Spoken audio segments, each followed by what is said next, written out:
നിങ്ങളുടെ favourite shows ഇനി ഒരിക്കലും മിസ്സാവില്ല. ഇപ്പോൾ C5 കാണും നിങ്ങളുടെ ഫേവറേറ്റ് ഷോ തികച്ചും സൗജന്യമായി. Of all the days. ഇന്ന് എനിക്ക് ഇവിടെ ഇങ്ങനെ കിടക്കാൻ പറ്റില്ല. നമുക്ക് വീട്ടിൽ പോവാം. എന്തിനങ്ങനെ വാശി പിടിക്കുന്ന ഗിരി? ഡോക്ടർ പറഞ്ഞു നീയും കേട്ടതല്ലേ? എടാ, ഡോക്ടേഴ്സ് അങ്ങനെയൊക്കെ പറയും. എനിക്കൊരു കുഴപ്പമില്ല. എനിക്ക് വീട്ടിൽ പോയേ പറ്റൂ ആകാശേ.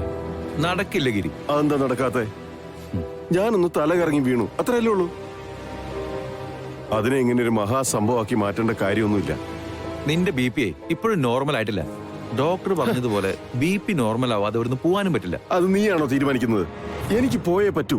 എടാ, ഇന്ന് എന്റെ പെങ്ങടെ മൈലാഞ്ചി കല്യാണമാ. I bloody have to be there. നീ എന്തായി കാണിക്കുന്നേ? മര്യാദയ്ക്കോടെ കിടന്നേ.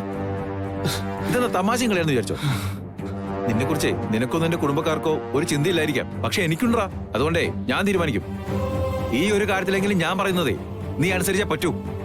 നീ എന്താ അങ്ങനെയൊക്കെ പറയുന്നത്? കുടുംബത്തിൽ ആർക്ക് ചിന്തയില്ലെന്നാ? എടാ, അവരൊക്കെ ഇന്നത്തെ ചടങ്ങിന്റെ തിരക്കിലല്ലേ. എന്നിട്ടും അമ്മ വന്നല്ലോ. ഞാനേ നിന്നോട് തർക്കിക്കാനൊന്നുമില്ല. ഡോക്ടർ പോകാൻ പറയുന്നതുവരെ അടങ്ങി ഒതുങ്ങി ഇവിടെ കിടന്നോളണം, അത്രേ ഉള്ളൂ.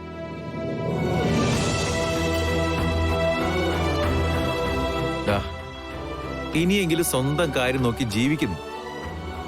നാളെ പറ്റിയത് നിന്നെ നോക്കാനേ ആ സുമിത മാത്രമേ കാണൂ.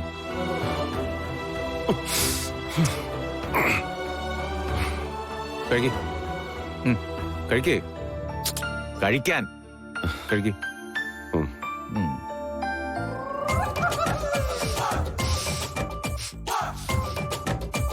ഇവനെ കൊണ്ട്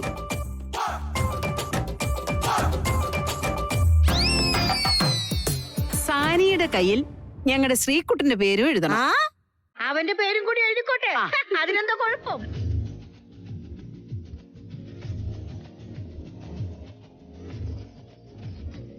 ഈ ഒരു കാര്യത്തിലെങ്കിലും മുത്തശ്ശിമാർക്ക് തമ്മിൽ യോജിപ്പുണ്ടായല്ലോ.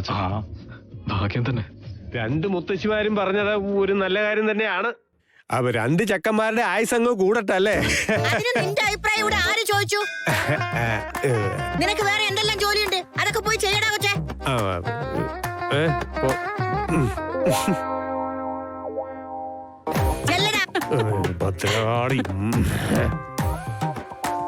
സുമി, അതെ, സുമിതയുടെ കയ്യില് ഗിരിയുടെ പേര് വലുതായിട്ട് എഴുതണം. അവനെ പോലെ തന്നെ വലിയ തടിയൻ അക്ഷരത്തിലൊക്കെ എഴുതിക്കോ. അതിനെന്റെ രണ്ട് കൈ കൂടെ ചേർത്ത് വെച്ചാലും മതിയാവില്ലല്ലോ അമ്മമ്മേ.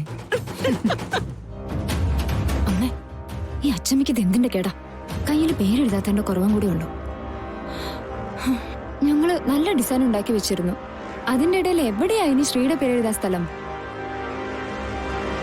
നീ വെറുതെ പ്രശ്നം ഉണ്ടാക്കാൻ നിക്കല്ലേ. മുത്തശ്ശി പറഞ്ഞതല്ലേ, അങ്ങ് എഴുതിയേക്ക്. അമ്മ എന്തേ പറയുന്നേ? അതൊന്നും ശരിയാവില്ലെന്നേ. എടിപെണ്ണേ, ഞാൻ പറഞ്ഞത് അങ്ങോട്ട് അനുസരിച്ചാ മതി. എന്നാ നീ പിറുപിറുക്കുന്നേ? ഒന്നുമില്ലെങ്കിലും അവൻ നിന്നെ കെട്ടാൻ പോന്നവനല്ലേ. ശരി, എഴുതാ അച്ഛമ്മ. ആ, അങ്ങനെ വഴിക്ക് വാ. എത്ര ചെറുതായിട്ട് എഴുതാൻ പറ്റുമോ അത്രയും ചെറുതാക്കി എഴുതിയാ മതി. ഇനി കാണാൻ പറ്റിയില്ലെങ്കിലും ഒരു കുഴപ്പമില്ല. ശരി.